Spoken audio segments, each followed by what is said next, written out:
আসসালামু আলাইকুম রহমতুল্লাহ। প্রিয় দিনী ভাই ও বন্ধুরা, আশা করি আপনারা সকলেই ভালো আছেন। হজরত ইব্রাহিম ইবনে আদহাম রহমতুল্লাহ আলাই একজন দুশ্চিন্তাগ্রস্ত লোকের পাশ দিয়ে যাচ্ছিলেন। তখন তিনি সেই লোকটিকে বললেন, আমি তোমাকে 3টি প্রশ্ন করব, আর তুমি সেগুলোর উত্তর দিবে। প্রথম প্রশ্নে তিনি জিজ্ঞেস করলেন, এই জগতে আল্লাহ তাআলার ইচ্ছের বাহিরে কি কিছু হয়?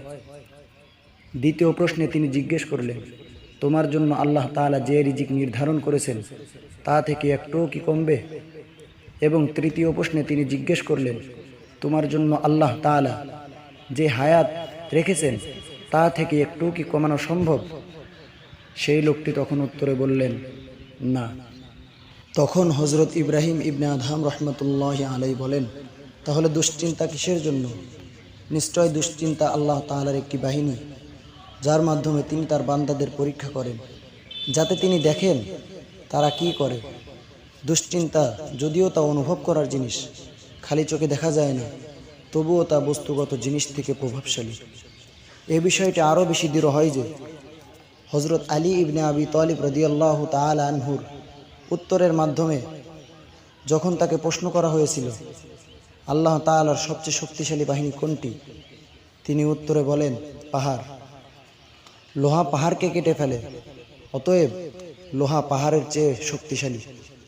আগুন লোহাকে গলিয়ে ফেলে, অতএব আগুন লোহার চেয়ে শক্তিশালী। পানি আগুনকে নিভিয়ে দেয়, অতএব পানি আগুনের চেয়ে বেশি শক্তিশালী। মেঘ পানিকে বহন করে, অতএব মেঘ পানির চেয়ে শক্তিশালী। বাতাস মেঘকে চালিয়ে নিয়ে যায়, অতএব বাতাস মেঘের চেয়ে শক্তিশালী। মানুষ হাত ও কাপড় দ্বারা বাতাসকে আটকে দেয়, অতএব মানুষ বাতাসের চেয়ে শক্তিশালী।